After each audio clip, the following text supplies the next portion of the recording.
Cheryl and I are going to do a little poem. Hopefully it'll bring back a lot of memories. And no more. Okay, I'll try not She's to. talking to me. Hey fellas, we moved you over there. Huh?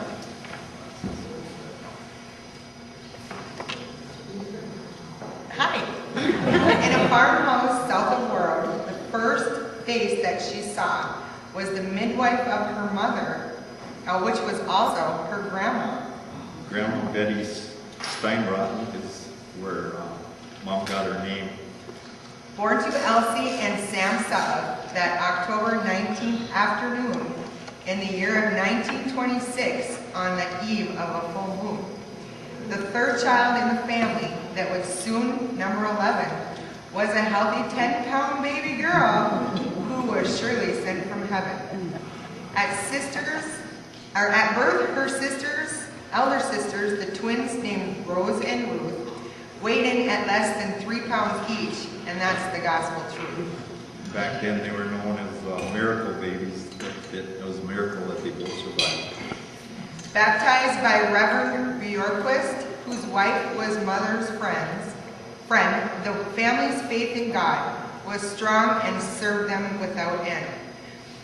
This one's a hard one. The family grew as Elsie, Sammy, Phyllis, and Eva came to be. Then Virginia, Rita, Shirley, and Al topped all the family tree. Memories of life and times through her early year are precious treasures to be shared and kept forever dear. Life was so much simpler then, no electricity, phone, or car. The bathroom was a place out back, and horses took you far. Neg and Slim were Dad's best team as far as horses go. Then mail came by horses and wagon or covered sleigh in snow. Running water was at the pump outside, and most days it was good. The kitchen stove and indoor heat both worked with sticks of wood. In World, you could barter for most of family needs. Eggs, cream, and garden produce would pay the groceries and seeds. The first dress that Mom bought was for 49 cents she earned by selling a farmer's magazine. The store owner was so good to us. His candy he would share, and all the things a dime could buy if you had one to spare. Beginning day at school for Mom is a memory to date, but only causes the measles meant it would have to wait. Well, there was a story about Mom and Ralph and Raymond, the twins. I don't know. All family remembers that they were picking on Sammy one day, and Mom had to clean up on Ralph and Rand.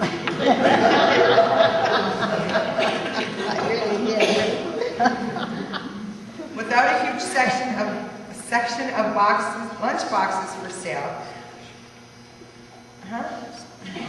Without a huge selection of lunch boxes for sale, most kids would carry a Carol syrup or an Aunt Jemima pail. And of course, all of the kids my age and can relate to how they heard their folks all say how hard it was that they all had to walk to school and that it was uphill 10 miles both ways.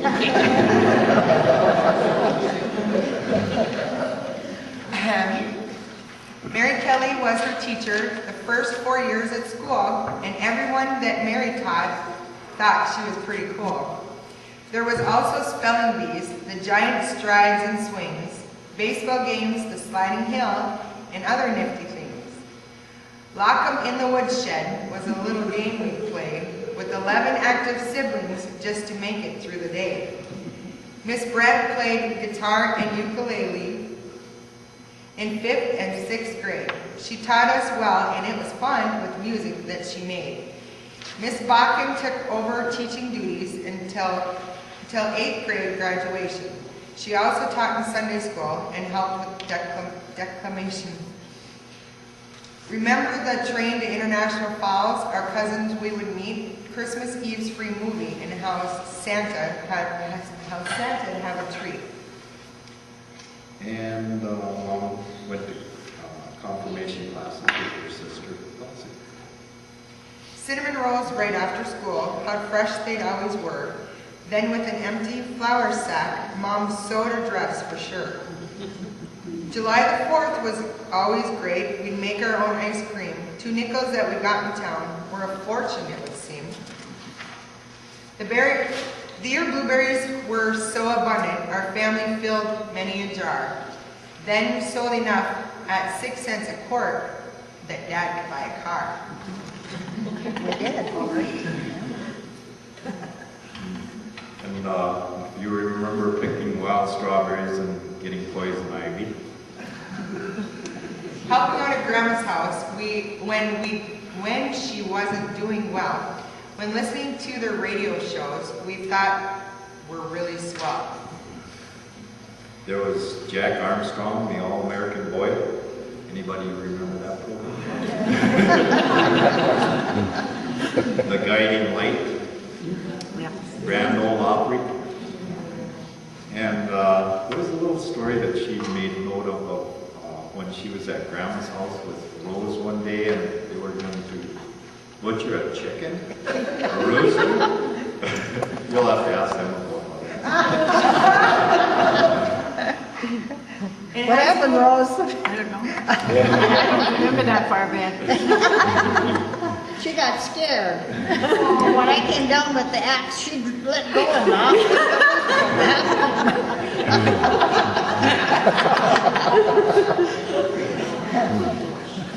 In high school, there was chorus, then cheerleading and band, picking weeds and potato fields, then giving folks a hand. Sister Elsie stayed in town, and they had an apartment 1 year while they were going to high school. Nursing was not within the grasp of Mom's monetary reach, so her main ambition after school was to focus and to teach. And this was kind of interesting. Myrtle McBroom was Mom's teaching instructor the last class that she ever taught.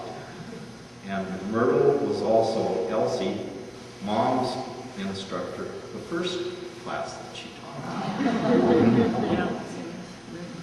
Next spring, after teaching school, at the place where she was boarding, their hired hand hit it off with her, and the next thing, they were courting. They met up at a special party and learned that they loved to dance. From that day on, they'd take the floor each time they got the chance. Carl got a good job in the falls, but wanted Betty by his side. So he bought a little place in town and asked her for his bride. They were wed in '46, and I still cannot believe the best day they came up with would be on Christmas Eve. I'm pretty sure that Dad picked that date because then he wouldn't have to worry about not having an anniversary present.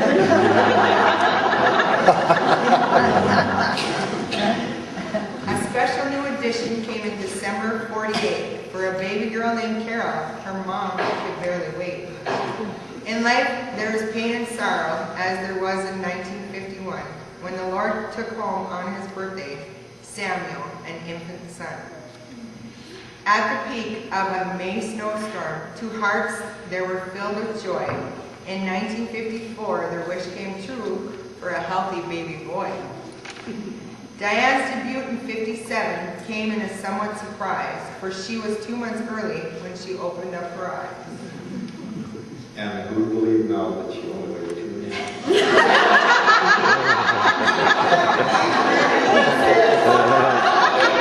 And she hasn't been late for her years. That's right. Life in town was okay, but space and privacy were lacking. So on May 3rd of 1961, you would have found us packing. It was a lot more complicated than you might guess, as they did a 3-family house exchange where we moved into Ellsworth's moved into Balcombs, and Balcombs moved into our house. So it was pretty interesting. Our first night in the country was more exciting than you'd guess. As the girls ran out screaming, we chased mice around the mess. I believe it was the same night when it began to pour. Many pots and pans to catch the leaks were placed all over the floor. If I remember right, there was a lot more leaks than there was pots and pans. It was a major one right over the bed. We soon had a couple dogs, cats and cows of course. There was always a few chickens and a pig and Babe the horse. Family ties were always special with a million things to do. We picked berries, fished, camp and hunt, or skating, sliding, and skidoo. There was haying, swimming, 4-H, Boy and Girl Scout meets, many different church events, and the Dairy Queen for treats. If you're thinking that was quite a lot to fit into one day, Mom also worked at many jobs throughout the years for May. She was a baker at the Highway Curb at Pearson's Bakery 2, made fishing tackle and Rainier, and the Spot had lots to do. Then the Daily Journal, 11 years she worked. After that, some rest at home and the retirement life. In 91, with kids long gone, they moved back to town, planning more time for Polka Fest and traveling around. Blessed times were so many, but also there was sad. Mom lost her share of loved ones. In 2002, there was Dad. Now she still does Girl Scout cookies, but the garden's pretty small. Church activities are important, and northern neighbor trips of all. Mom stays quite busy in her home that takes time for family and friends. She does lunch at Senior Center. She enjoys her walks and reading at day's end. Happy birthday doesn't seem enough for all the memories that we share, or even start to let you know how much we really care. We wish you countless blessings throughout every passing year, endless love, strong faith, good health, and only happy tears. Happy birthday, Happy Grandma. birthday.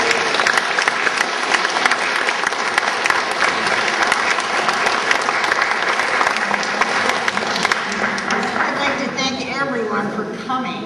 I think they can hear me. It's so awesome to see so many here. People that came from Minneapolis, even, and Duluth, and I look around and just, thank you so much. I'll never forget this day. It's so wonderful. Thanks for coming. I'm sure there's plenty of food. Help yourself and enjoy. Love you all.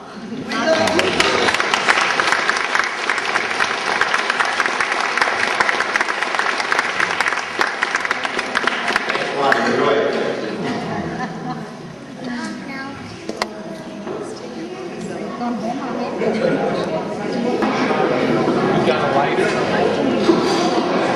Do I have a lighter?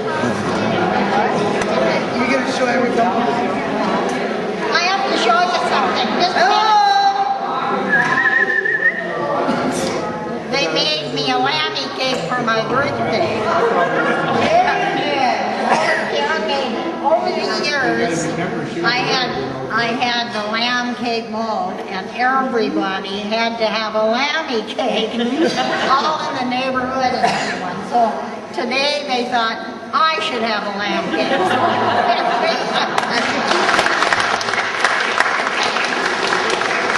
But Sharon's a good baker, and I'm pleading with her. I told her she could carry on the tradition. So we'll just have to sweet talk her on that one. Okay, we're going to have Mom blow out 80 candles. You think I'm windy enough?